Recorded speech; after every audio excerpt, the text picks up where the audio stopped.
请问，到底发生什么事了？平西王呀贴了告示，说是今日53刻，要当众绞死前朝最后一个皇帝朱由榔。朱由榔，不是逃到缅甸去了吗？缅甸王哪里敢得罪大清的皇帝和吴三桂呀？最后还是把他和他那些文武百官都送给了吴三桂。这要是遇到了改朝换代，这皇帝的命比我们这些老百姓还惨啊！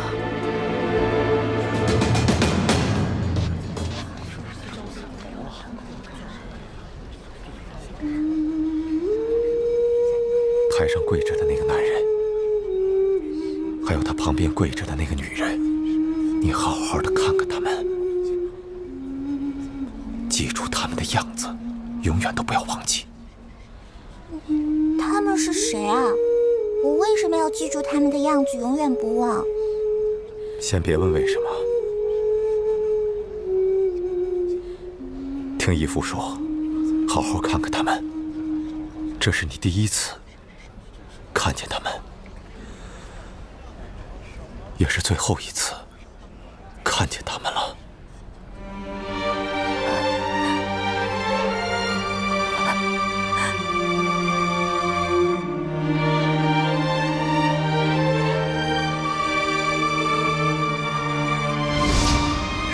看这孩子这么爱笑，要不朕就给他起名叫做易欢。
范神医，你没事吧？你是晋王？他们在哪？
平身，谢太子。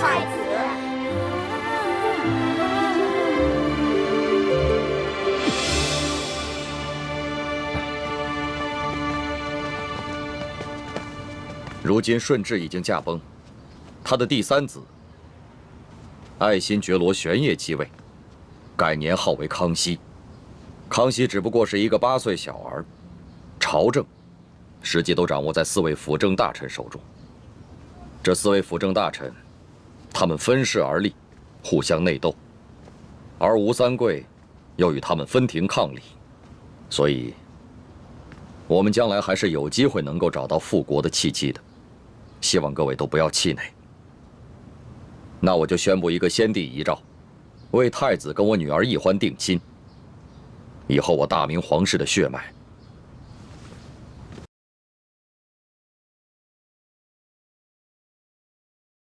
进行严格的培训。我们会将我们毕生所学毫无保留的都传授给你们。是。那我们以后是不是不能玩了？不能说话。我负责传授你们兵法、战略战术。我来教授你们各项技能和各种兵器。我负责教你们医术，还有读古之术。我负责教你们四书五经、琴棋书画乃至天文地理。我就负责教会你们易容变声、缩骨异形等各种技艺。我将教你们暗器功夫，以及破解制造各种机关。啊，这么多课程还没学我就晕了。奕欢妹妹，你我可是大明最后的希望，我们要加倍努力，给所有的兄弟姐妹们做个榜样。你可再也不能像以前那样贪吃贪玩、偷懒耍滑头了。要你管，你凭什么管我？你是我未来的媳妇，我就有权管你。呸！我长大了才不会嫁给你这么没趣的家伙呢。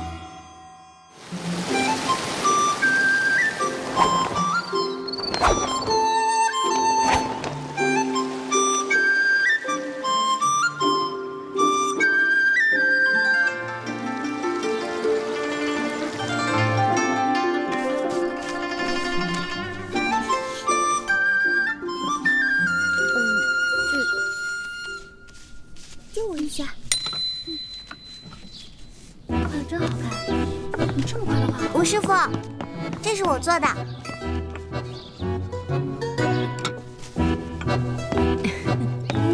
你看到我的东西了吗？那不是你做的面具吗？吴师傅，这张面具是我做的，被奕欢偷偷拿了。奕欢，他居然偷懒不肯做作业，居然偷了同学的功课来搪塞我。上课的时候，奕欢竟然还装病。奕欢这孩子呀，比其他的孩子都聪明，只要稍加努力，前途不可估量。每次都是这样，认错认得贼快，可是一掉头就外甥打灯笼，照旧。奕欢，从明天开始，别人练1个时辰的功夫，你要练2个时辰。别人做1份功课，你得做2份。你这样根本不配做继王的女儿，日后还怎么指望你光复大明？奕欢，不要让我失望。你这孩子今后要多用点功了。奕欢，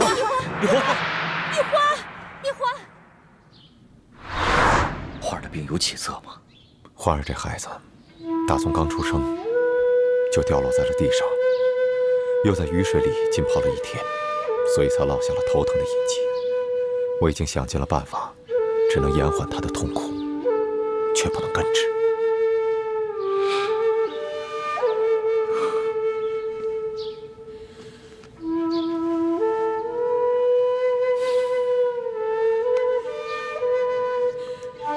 欢儿，都是我害了你。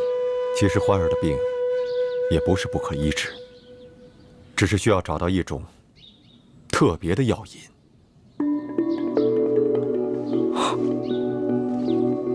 什么药引？我师父说过，世间的疑难杂症都是与个人命中注定的劫数有关。要破此劫数，必须要有贵人的助力。如果能有龙珠来做药引，也许能治好欢儿头疼的隐疾。龙珠？对，龙珠。龙珠就是皇帝的眼泪。我曾经听民间的说书人说过杨家将的故事。相传当年杨六郎因病不能出征，需要龙须凤发才能医治。这龙须就是宋皇的胡子，这凤发就是辽国萧太后的头发。后来孟良交赞想尽办法弄到了萧太后的头发，治好了杨六郎的病。可是，现在大明已经亡国，在复国之前，太子也不能算是真龙天子。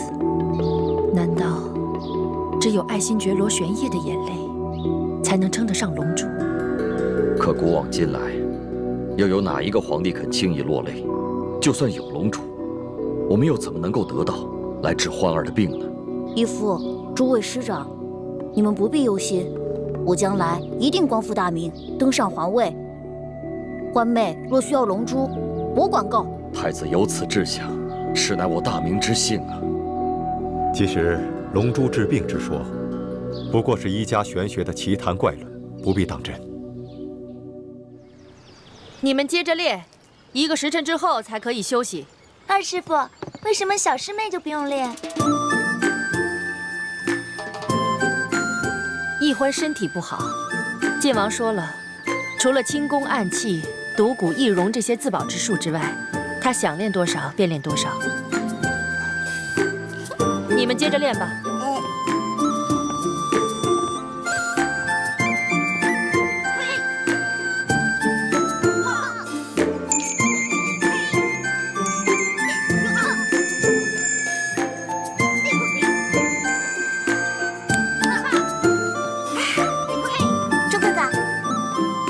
你别捣乱，雪姐姐，把你的手往前伸一点。姐姐你好棒啊！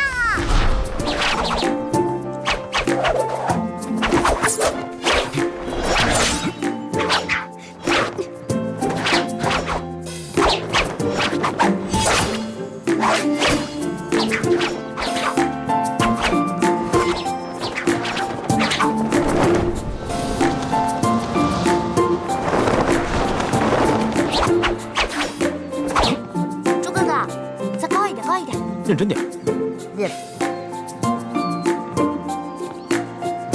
哎，樊姐姐这样不错，非常标准。干嘛呀，叶哥哥？你想刺死我啊？我跟你说话呢。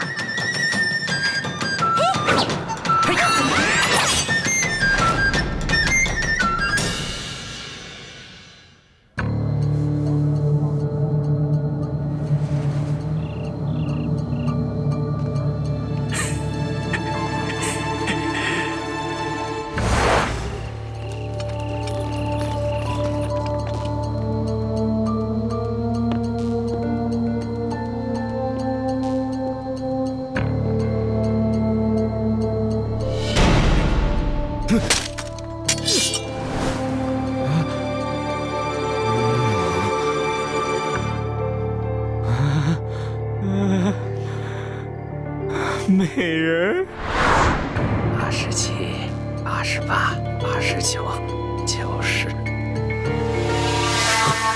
谁？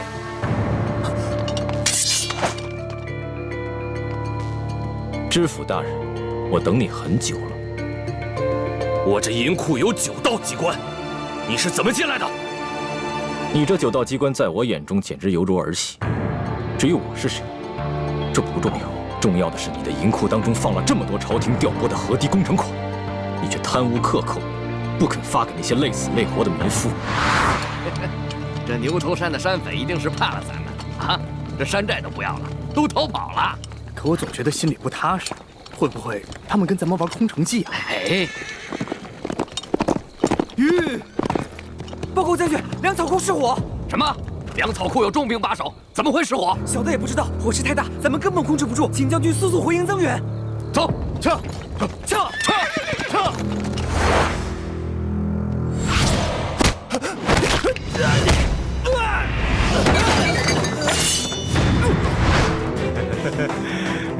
美人，把最新的军事装备图册交给我吧。好，没问题。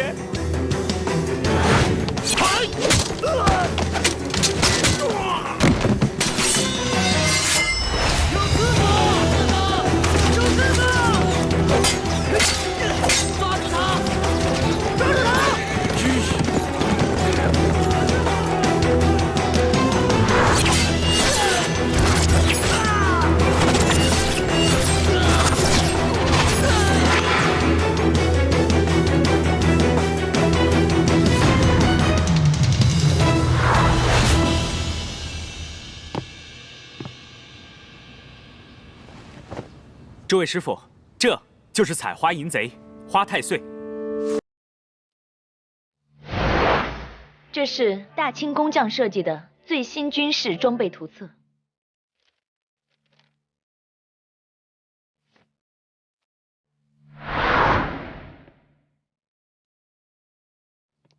清军包围了牛头寨，牛寨主飞鸽传书求救，这是牛寨主赠送给咱们明珠谷的信物。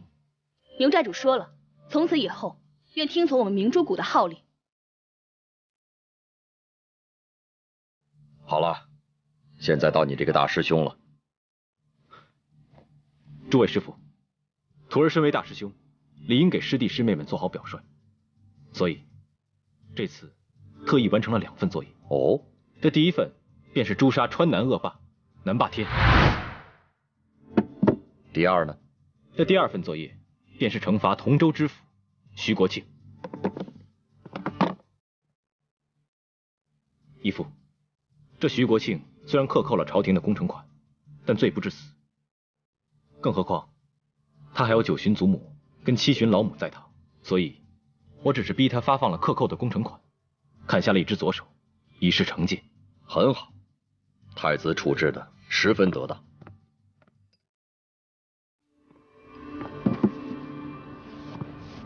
孩子们，你们都通过了各项考核，可以出师了。接下来，我会有非常重要的任务要交给你们。哎，易欢呢？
这是哪儿啊？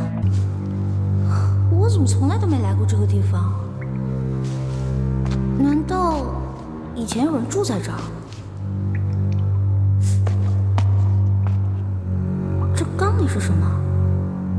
打开看看。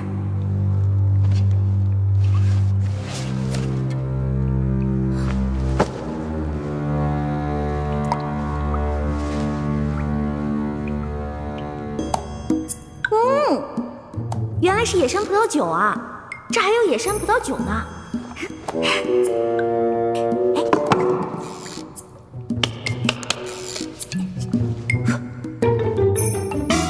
我回来了。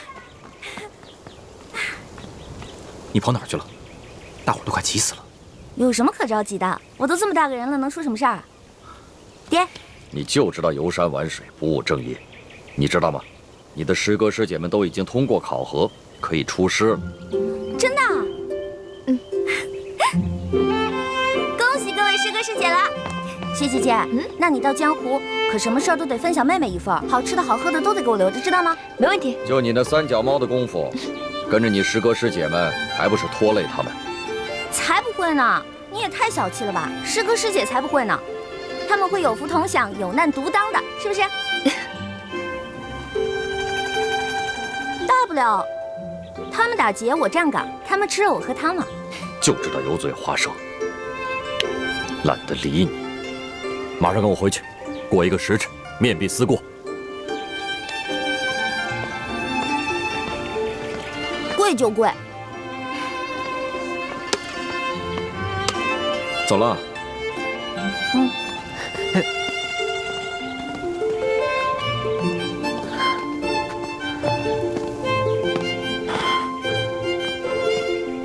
你要去山上玩了？你不知道山上有野兽出没吗？很危险的。哎呀，你怎么跟我爹似的？哎，不过我在山上发现一个特别好玩的地方。你呀，就知道玩。什么好玩的地方？也不知道是谁在那个山洞里啊，放了一大缸葡萄酒。真的？不许再去了。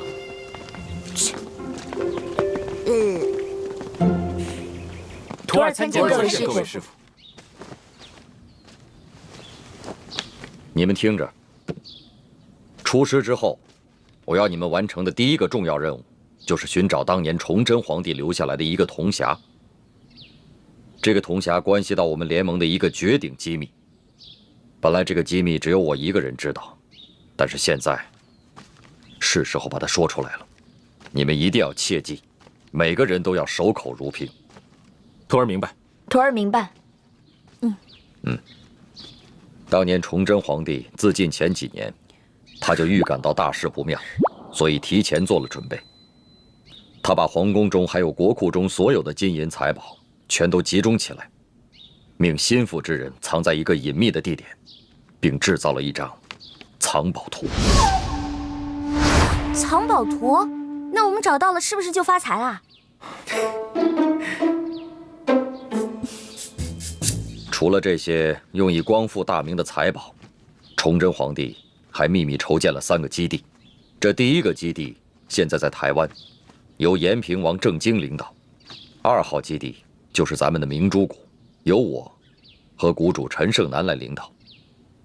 这第3个基地更隐秘，连我都不知晓。崇祯皇帝把这3个基地的资料，还有派遣到全国各地潜伏的大明义士名单，制作了一本小册子。晋王，那现在这个铜匣在何处啊？清军入关以后，这个铜匣很可能落到清军手中。不过，他们不知道铜匣的秘密。当年崇祯皇帝集结了大明王朝所有能工巧匠，为这个铜匣制造了3道机关。要想打开铜匣，必须有3把金钥匙同时插入，方能打开。如果金钥匙不齐全，想要强行打开铜匣，就会触动铜匣的机关，那么藏宝图和名册将会被损毁。那这3把金钥匙，这3号金钥匙上面有翡翠饰物，是在台湾延平王郑经手中。这第2号金钥匙上有玛瑙饰物，本来是张献忠所得，后来落到了我的手上。这第1号金钥匙上有白玉饰物，当年由永历帝亲藏。当年我父皇被吴三桂所弑，那1号金钥匙应该落在了吴三桂的手中，只是不知道是否交给了清廷。此番你们出谷有2项重要任务：第一是想尽一切办法找到铜匣和金钥匙；第2就是联系天下义士，挑起鳌拜跟康熙之间的矛盾，引发清廷内乱。请师傅们放心，徒儿一定尽最大努力，将2项任务一一完成。好，此番你们出谷行动，一切都听太子调遣。太子，你就不要再用真实身份朱慈轩，而是用化名李建清。大家也不要叫他太子，而称他为大师兄，明白吗？记住了。记住了。 2项任务都要先去京城，你们回去收拾一下，明天一早就出发。去京城啊？太好了！从小到大我就知道京城是全国最繁华的地方，带我去吧。你不能去。为什么？你平时不学无术，吊儿郎当的，武功暗器、奇门八卦、18般武艺，样样稀松，所以你继续留下来，跟你的师弟师妹们继续学习练功。这不公平！哎呀，爹，你就让我去吧，我在谷里闷得快要烦死了。我跟猪哥哥、雪姐姐一起完成任务，行不行啊？是啊，大师傅，您就让一欢跟我们一起去吧。是啊，让一欢一起去吧。大师傅，就让小师妹跟我一起走吧。爹，太子，你是这次行动的总负责，那么一欢是留在谷中，还是跟你们出去一同执行任务，都由你来决定。猪哥哥，从小到大你最疼我，是不是？你肯定会同意我去的，是不是啊？欢妹，此番我们出谷要执行的2项任务都事关重大，我要对全局负责，更要对你的安危负责。所以啊，你就乖乖留在谷中，继续游山玩水，逍遥快活吧。等我回来，给你带好吃的。爹及诸位师傅在上，一欢历来胸无大志，唯愿吃遍天下美食，穿遍天下美衣，还有找齐珍贵药材，配出冰肌血肤养颜膏，治好倩影姐姐的脸。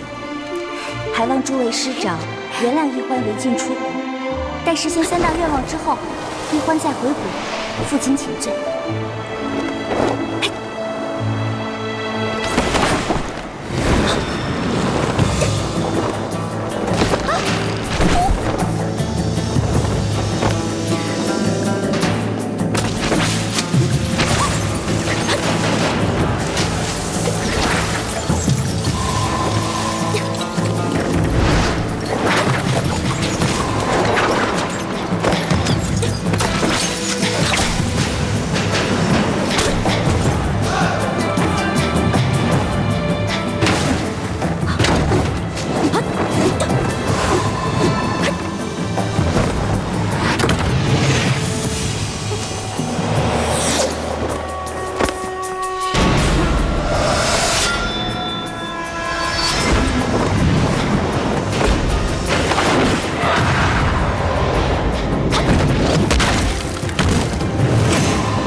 常常夸耀这个机关有多难多难，还不是被我2、3下就搞定了？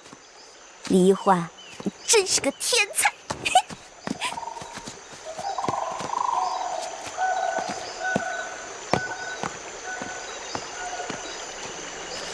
范先生，你立刻飞鸽传书给太子他们，告诉他们，一欢已经出谷，让他们务必保护好一欢。既然晋王担心公主的安全，为何还要故意简化机关，放她出谷呢？唉，晋王，7年前，当时我逼不得已，就自作主张，就把公主跟你儿子给调包了。7年前，我亲手射杀的女儿，竟然是我大明朝最后一个公主。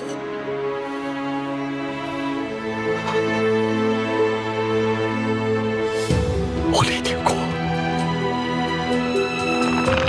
罪孽深重啊！不，公主尚在人间。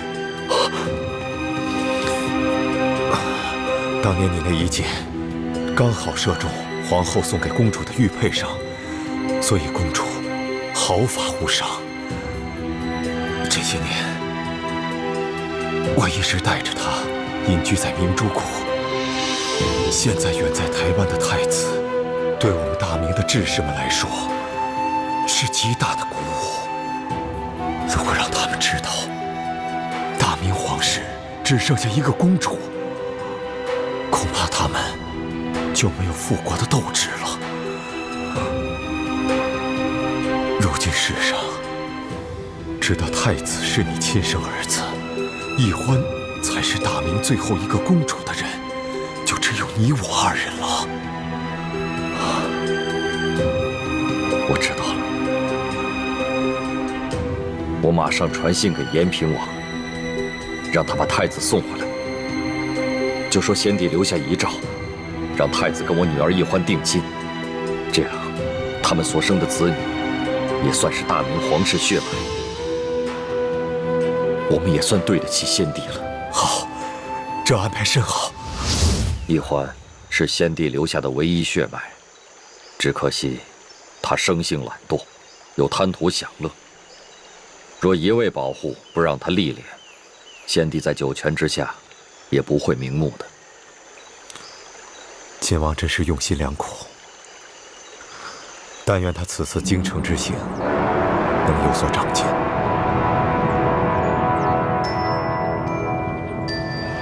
看桃仁，好看，多好这个。哎，卖鸟嘞！哎，您看我这鸟。鸟儿应该自由的飞翔，不应该在笼子里。哎，您干嘛？对不起啊。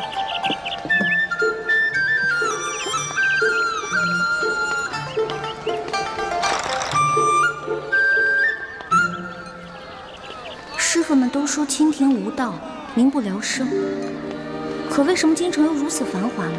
难道是师傅们久未出国，已经不知道这个世界变了吗？让开，让开，让开，让一让，让开，让。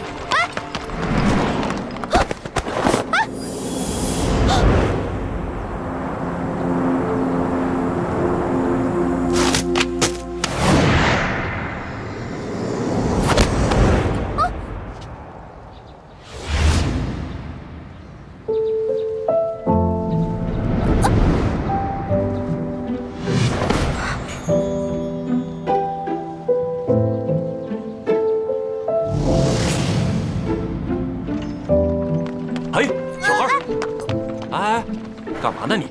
啊？对不起啊，不妨事。是少爷。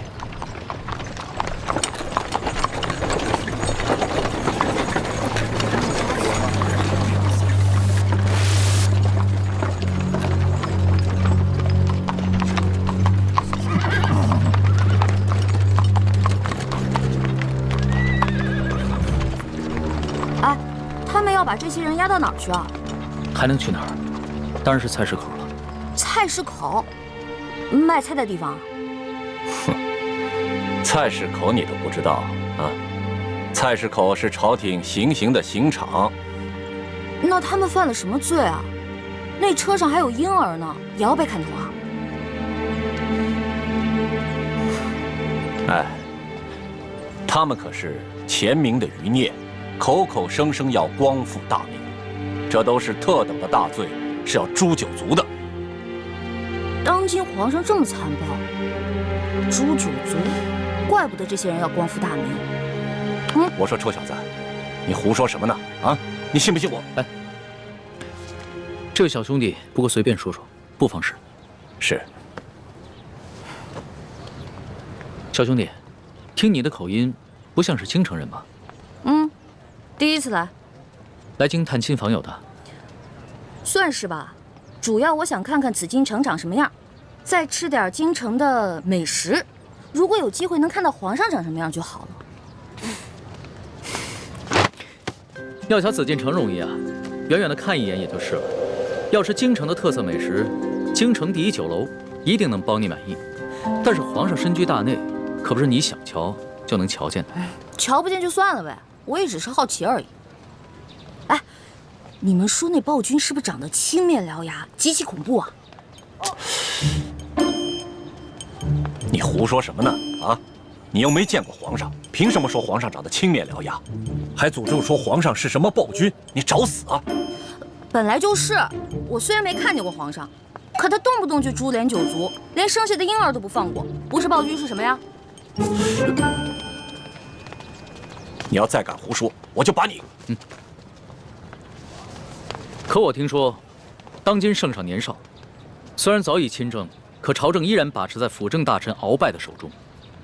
你说的暴政，可不关康熙皇帝的事儿啊。你说的这些啊，我都听不懂，但我只知道，皇上贵为天子，就要为老百姓负责，既已亲政，还让鳌拜为所欲为。我看啊，他不是暴君，那也是个昏君。你要再敢胡说，我立刻……他说的对。任由朝政把持在他人手中，不是暴君，也是昏君。瞧他那把扇子很是名贵，我还是不要招惹这种人为妙。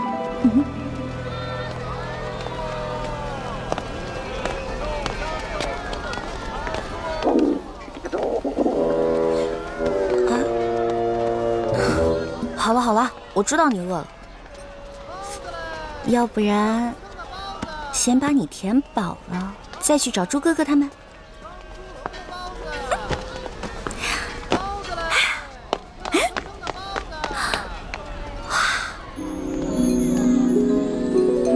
这难道就是刚才那位富家少爷说的京城第一酒楼？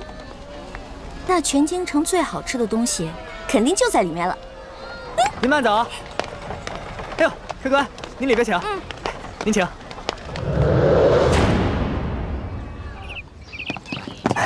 客官，来，客官，您坐这儿。我要坐那儿。哎，我要看着京城最好的风景。就这样。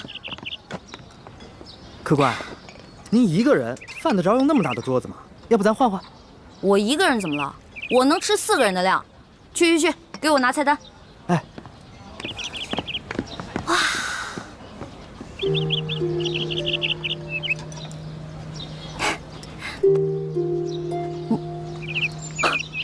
好巧，又见面了。原来是你啊！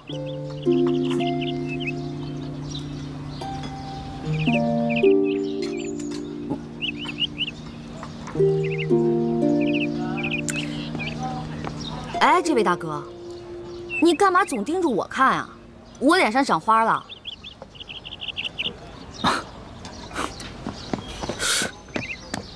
客官。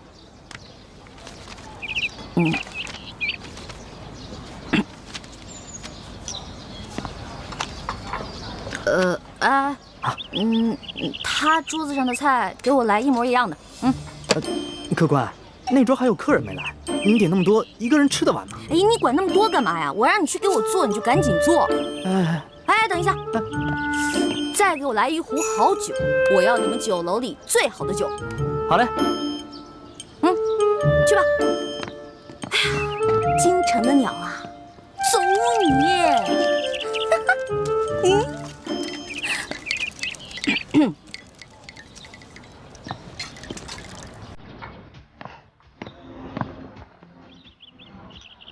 我说这位大哥，干嘛一直瞪着我看啊？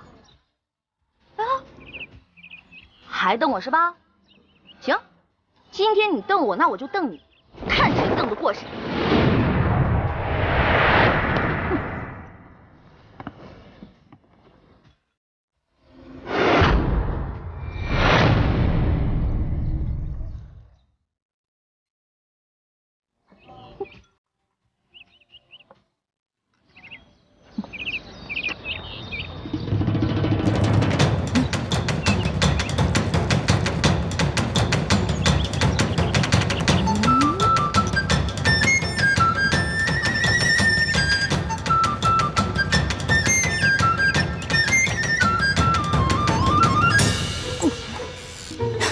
说了啊，看你还敢瞪我！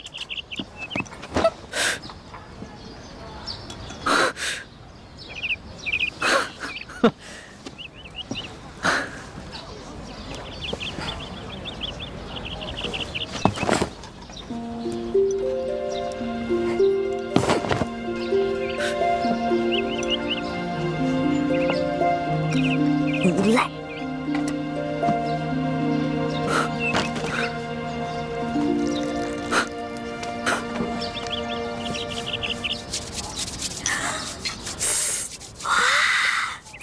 好吃的，先吃哪个？尝尝。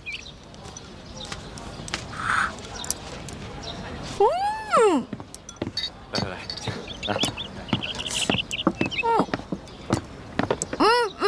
不太够。啥？听说你们京城最好吃的是烤鸭，对吧？去，给我拿一只。客官，您点的这桌菜，足够4、5个壮汉吃了。烤鸭你吃得完吗？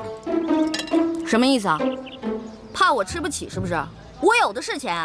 去，给我挑只肥的啊！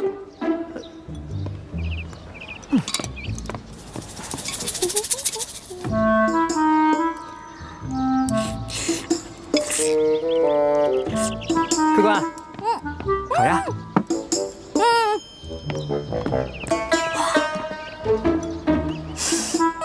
烤鸭。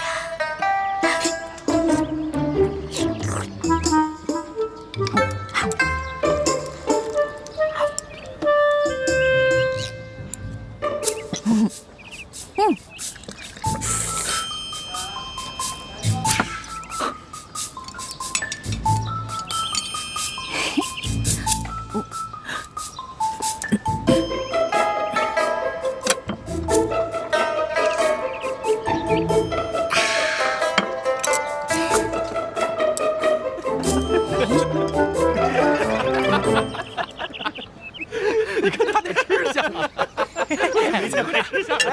你看，你看，笑什么呢？就笑你怎么了？长得跟个姑娘似的，吃起饭来跟头牛一样。我花你们家钱了，穿你们家衣服了，吃你们家饭了。看不出来，你不仅食量大，脾气也挺大的呀。今儿我就替你父母好好教训教训你，改给你的臭毛病，不然以后可娶不着媳妇儿。想教训我，小爷请你们吃鸭肉。不。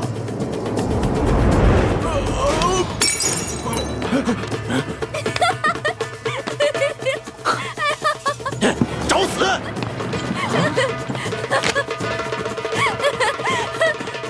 哎，打横是吧？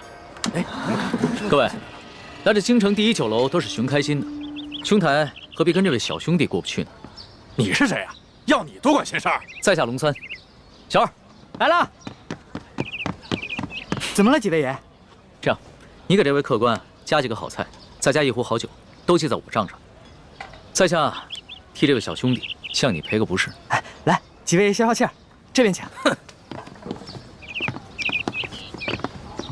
小二，这些银子够不够？够，用不了这么多。剩下的都赏你了。好，谢谢爷。果然是个富家公子，哼，有钱了不起啊！别以为你替我道歉，我就会感激你。嚯！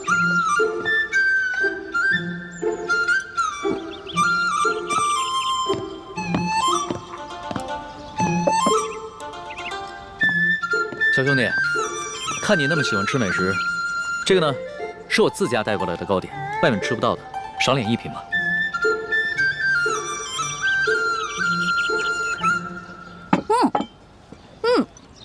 这个真好吃，你们家厨子可真厉害。哎，你那个大个子跟班呢？啊，我让他出去办事了。可惜我吃的太多了，这也吃不下了。小二，哎，来了。你帮我把这些全都包上，我要带回去。好，那请先结下账。哦。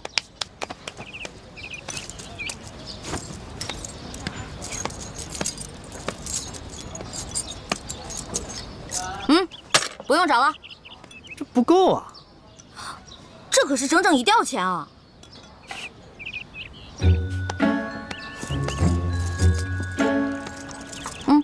拿去。这还差得远呢。这回够了吧？只够个零头。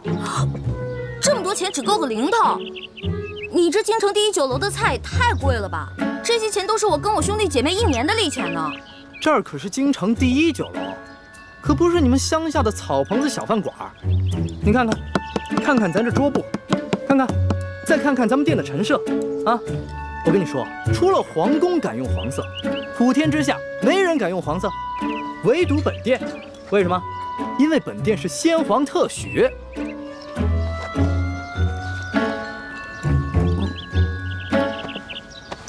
啊，这样吧，这顿饭钱我来出了。哎，且慢。虽然我知道你比我有钱，但是我也知道，无功不受禄。这样吧，我能不能先欠着，等我哥哥来了以后再付给你？可以啊，但是把你刚才掏的那块玉压在本店。带着这块玉赶回客栈，晚上会有别的叔叔接你回明珠谷。义父，你要去哪儿啊？我要跟你在一起。义父要为刚刚被绞死的那几个人收尸。这件事情太危险，你不能跟着我。那些被绞死的人跟咱们有什么关系啊？义父为什么要去给他们收尸？你还小，你不明白。记住，这块玉是你亲娘留给你的最后遗物，也是唯一能证明你身份的信物。你千万不能把它弄丢、弄脏。不行，这是我娘死前留给我的唯一遗物，不能给你。那客官的意思就是要吃霸王餐了。小兄弟，这个京城第一酒楼有个不成文的规矩，礼敬天下身怀绝技的能人异士。所以呢，你要是有什么绝技的话，能露出个1、2手，这样的话就可以免了这顿餐费。对，如果你实在没有现银的话，可以露手绝技给大伙儿瞧瞧。那什么样的绝技啊？来，小兄弟啊，你看到这上面挂的字画了没有？只要你能题一首诗，写一首好字儿，或者是画一幅画，就够格了。不瞒兄台，诗词歌赋、书法绘画，我样样都会，但是可能比不上这上面的墨宝吧。若是小兄弟觉得自己文采稍逊的话，那会不会什么别的，比如某种乐器、舞蹈，或者武功杂艺？没错，乐器嘛，我会好多种，舞蹈、杂艺、18般武艺，我也都会那么一点点。但是绝技，恐怕还谈不上吧。原来客官所学杂而不精啊！哎，人的精力是有限的，这位小兄弟啊，年纪轻轻的就什么都会，已经是很难得的奇才了。这样吧，小兄弟，你就挑你最精湛的技艺来露一手，看看是否合格。若是不够格的话，我来给你做担保，等你找到你哥哥再来结账不迟。好，就听龙少爷的，挑个您最拿手的，来一个给大伙瞧瞧。好，来一个。多谢兄台。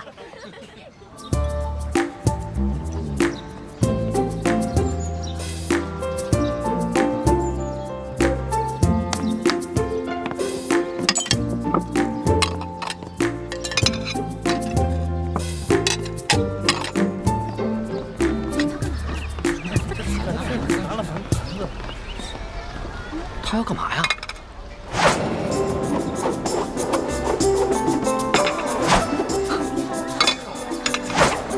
小兄弟，你这手上功夫虽说不上如何，但也算不错。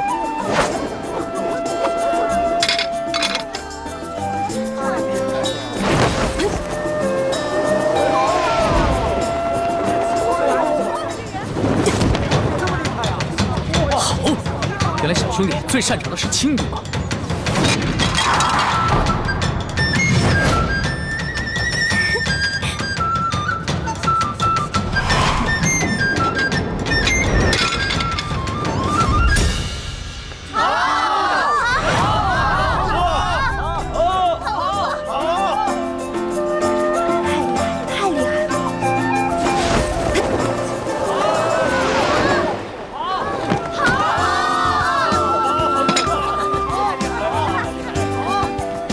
走了吧？当然可以，还请您留下高姓大名，下次再来本店提您名字可以打折。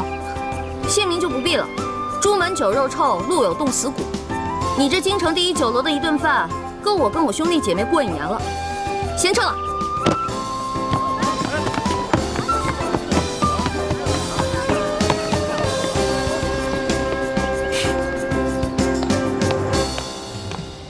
哎呀。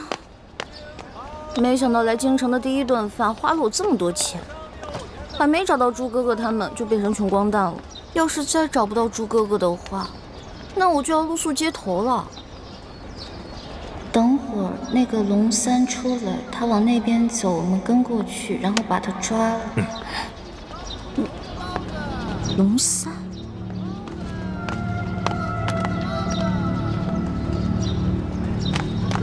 哎，兄台。我这样追上你呢。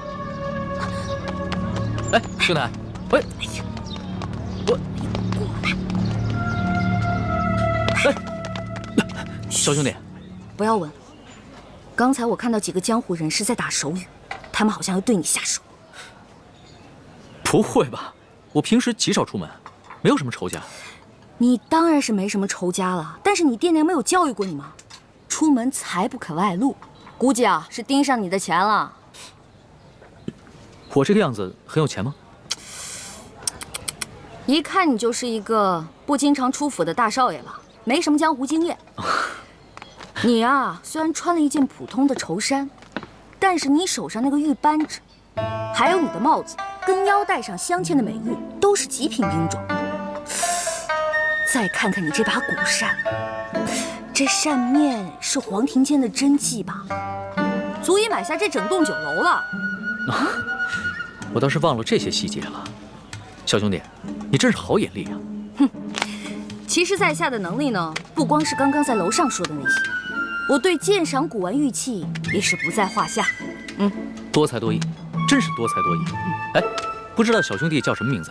我们交个朋友吧。哎，你先别问我叫什么名字，我先问你，那个揪我小辫子，你那个大个子跟班呢？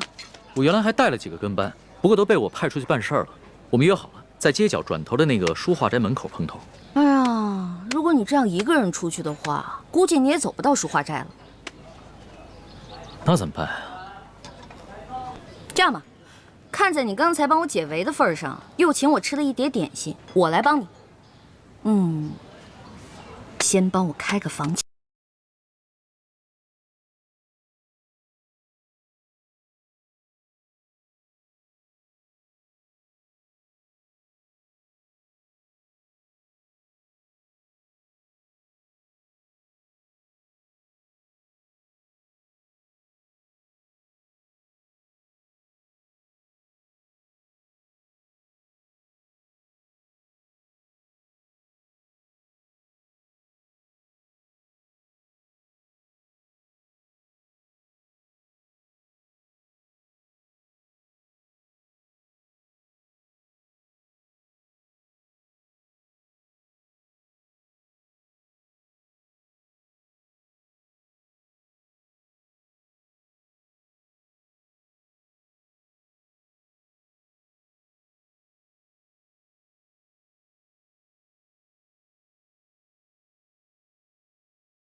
意思啊？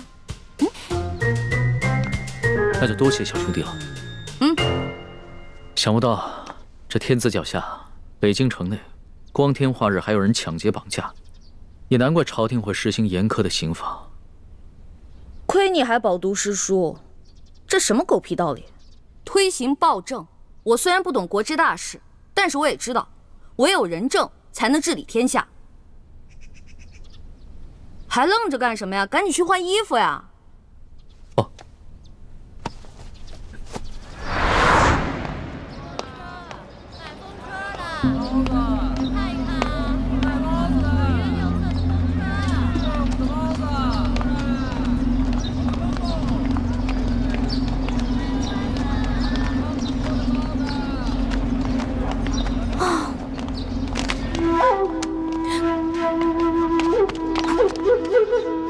你不是龙三，怎么样，中了小爷的金蝉脱壳之计了吧？傻了吧？那个龙公子我们跟了好久了，今天就是你坏了我们的好事。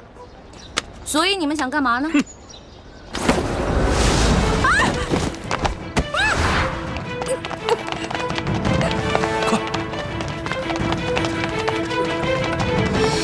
完了完了，这下惨了，龙三啊！我不过吃了你一碟点心，却要把一条命赔给你了。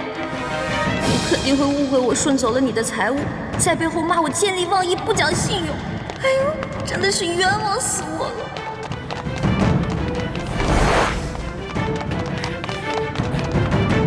少主，今天有人破坏我们的计划。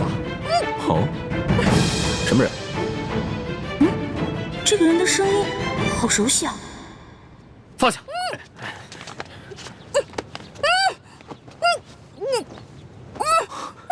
欢妹，怎么是你啊？把绳子解开。朱哥哥，朱哥哥，怎么会是你啊？少主，这位是？她是我的小师妹一欢。啊，这些打架劫舍的人，你认识啊？你别胡说，他们都是我们联盟的好兄弟。一欢姑娘，刚才真是多有得罪，没想到我们居然是大水冲了龙王庙。你们为什么要劫那个龙三啊？京城的达官贵人们都爱去那第一酒楼，所以我们在酒楼当中也安插了眼线，方便我们打探消息。这几天来，我们发现那个龙公子经常出现在第一酒楼，暗中查访各种民间消息，行迹可疑，出手又非常阔绰，所以我们打算绑了他，盘问盘问，顺便从他身上捞点钱财，用作咱们联盟的活动经费，没想到啊，却让你给破坏了。哎呦，实在不好意思啊，各位，我不知道你们是自己人，我还以为他们是绑架良民的土匪呢。我一大早就接到师傅们的飞鸽传书，说你也来了京城，让我务必保护好你。我正想着怎么才能找到你，没想到我们竟以这种方式见面了。这家慈航药铺是咱们联盟在京城的据点之一，掌柜的还有店里的伙计都是咱们联盟中的兄弟。我现在的身份是这家店里新聘的坐堂郎中。你给我记住了，以后在外人面前要叫我李建清李先生，不许再叫我朱哥哥了。知道啦。哎，朱哥哥、叶哥哥、雪姐姐、樊姐姐呢？他们都出去执行任务了。哦，我呢，在指挥兄弟们绑架龙三儿。没想到却歪打正着碰上了你。对了，你为什么要帮龙三儿啊？这个嘛，我先进去换件衣服，出来再跟你说。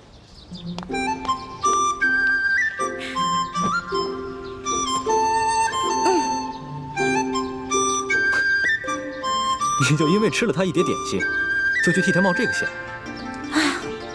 其实说实话，我根本就没想着要去冒险。我本来想着以我的轻功，就算打不过那几个乞丐，也是可以逃跑的。你呀，从小练功就不肯用功，又很少出门，缺乏江湖经验。这次幸亏是遇上了咱们自己的人，不然你现在就……你让我怎么办？咦，朱哥哥，你平时不是很讨厌我的吗？总是嫌我这个嫌我那个的。我要是死了，你不就少一个大麻烦吗？呸！胡说什么呢？一点都不知道忌讳，赶紧呸一口！好，我呸！我什么时候讨厌过你？你是故意气我的是不是？我开玩笑的嘛。行了，朱哥哥，我得出去一趟。不行，不告诉我你去哪儿，别想出这个门。万一出事了怎么办？放心吧，这次我不会再出事儿了。我只是想把这个东西当面还给龙三。这个龙三身份很可疑，你要多留一个心眼。见到他，仔细打探一下他的底细。知道啦，朱哥哥，走了。你当心点啊！我们家少爷等你好久了，你一直没来，这不，龙三少爷有点急事儿就走了。他就这么走了？龙三少爷叫我把这个东西转交给你。那他临走前有没有说什么？他不会误会我不讲信用，把他东西都骗走了吧？哎呀，这怎么会呀？龙三少爷从不把身外之物放在心上，倒是对小兄弟挺关心的。他跟我们说了，一旦有你的消息，叫我们马上派人到他府上去告诉他一声。他是哪家府上的少爷啊？这个我就无可奉告了。我也没什么别的意思，我只是想把这些东西当面还给他，以免他误会我。哎呦，龙三少爷说了，这些东西啊，就全送给你了，就当你对他帮忙的一点谢意。这些东西都很值钱的，他全都送给我了。龙三少爷对你倒是很欣赏的，还想和你交个朋友呢。小兄弟，请问你尊姓大名啊？哎，那既然他也不肯说他的真名，我为何要坦诚相待呢？好吧，既然他都送给我了，那我就不客气了。哎，小兄弟，那以后如何联系你啊？告诉龙三，有缘自会相见。那个龙三一定是看你有些功夫，所以想故意劫纳你。不过这出手未免也太阔绰了吧？看来来头不小啊。环妹，一有机会要多去宝雅斋看看，看看能不能再碰上他。我现在对龙三也挺好奇的，我想弄清楚他到底是什么人。京城第一酒楼也有我们的眼线，只要他出现，我们就有机会弄清楚他的底细。朱哥哥，你看啊，你跟叶哥哥啊、樊姐姐啊、雪姐姐啊都那么忙，对不对？所以呢，我就不给你们添乱啦。我想去看看紫禁城，我保证绝不给你们添麻烦。等等，回来。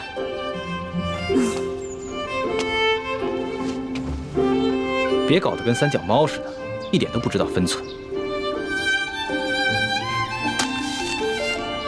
你看看这是什么？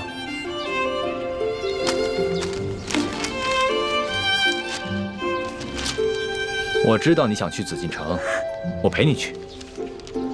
不过在去之前，咱们是不是得熟悉一下京城，还有紫禁城的地图啊？这个是午门，午门前面是太和门。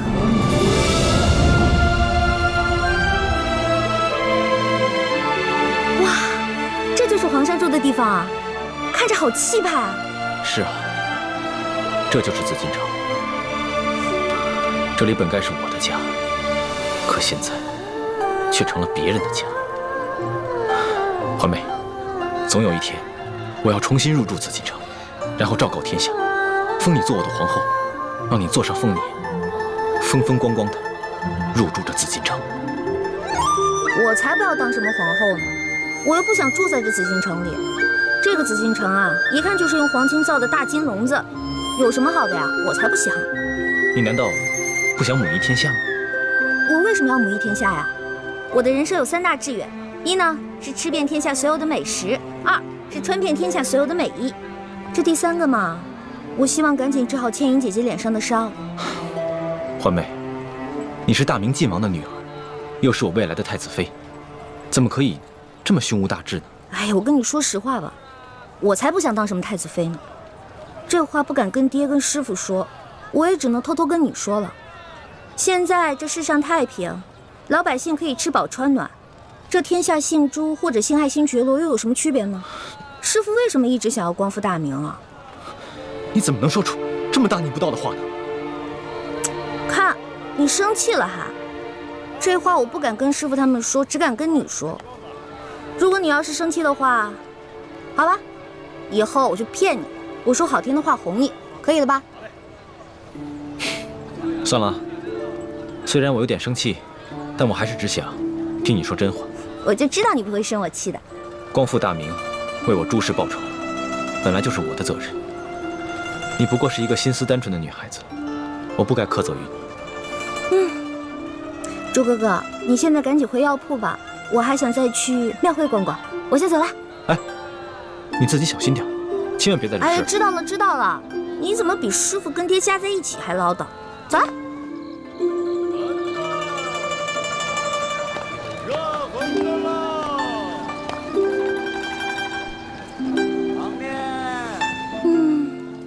好香啊，好想再进去吃一顿。可惜这天下第1酒楼的菜价真是太贵了，根本吃不起。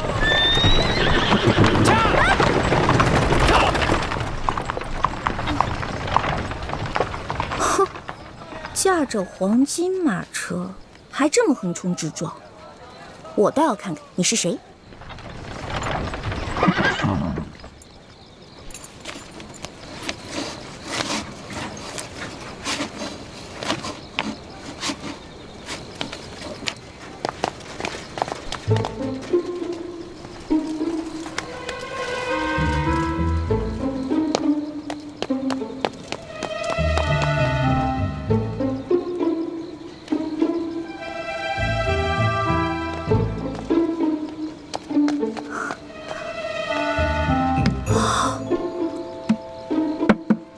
哇，真金的呀！这车主也太有钱了吧！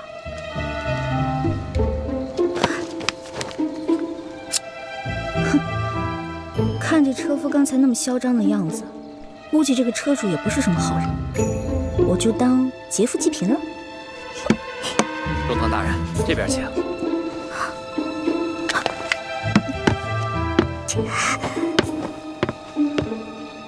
中堂大人，请上车。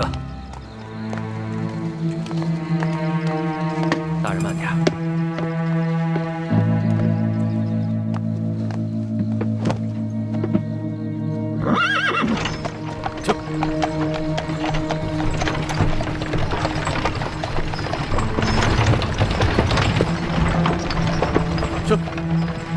当今世上，只有4位辅政大臣之一的鳌拜人称中堂。难不成这车上的人是鳌拜？鳌拜权倾天下，怪不得这车这般华贵，行人也都避让不及。想来他们也都认得，哎呀，一环呀一环，这次你可玩大发了。这鳌拜可是大清第一勇士，要是被他发现你这个小毛贼，你这小命可就不保了。啊，救苦救难的观世音菩萨，你可一定要保佑我。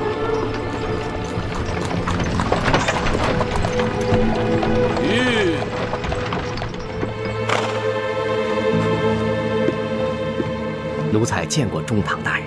公公不必多礼。宫中一切可都好吗？一切尽在中堂大人的掌控之中。皇上好吗？皇上现在每天还是跟一些小伙伴们摔跤玩耍，无心朝政。他那都是故意做给老夫看的吧？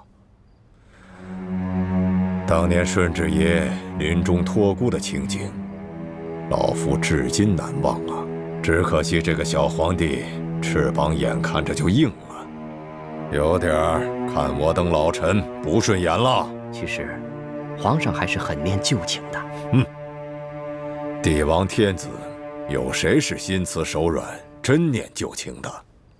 翅膀硬了，总是要飞的。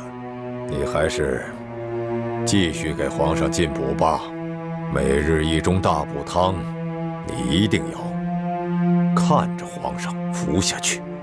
奴才明白，奴才一定尽心伺候皇上。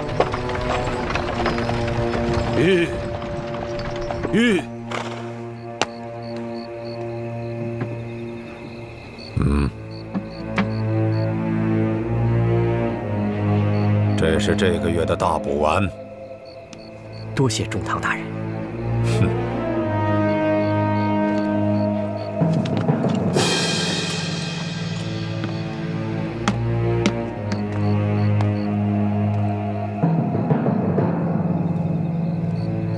赶紧送公公回宫，公公不便在外久留。奴才遵命。回宫？难道是回紫禁城？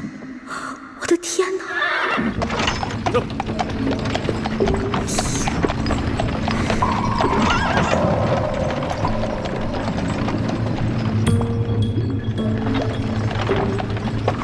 看来马车已经进了紫禁城。今天白天只看了紫禁城外的样子，不知道里面是什么样子。这马车等会儿肯定要出宫回鳌拜府，我是继续躲在马车上等出宫呢，还是找机会留在皇宫啊？好难得有机会进了皇宫，我要是不观光一下就离开，会不会太可惜了？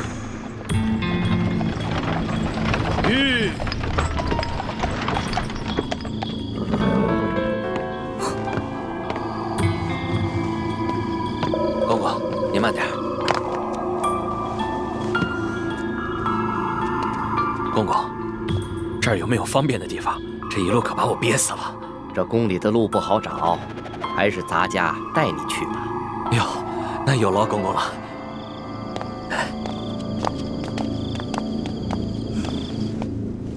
呀，行，我知道你饿了，别叫了。御膳房里面有举世无双的美食，要不然先喂饱肚子。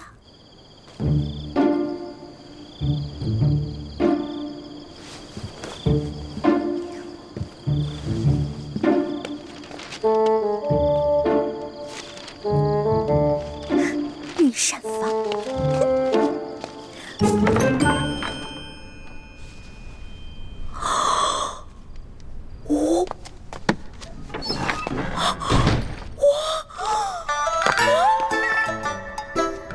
幸亏猪哥哥给了我这张地图，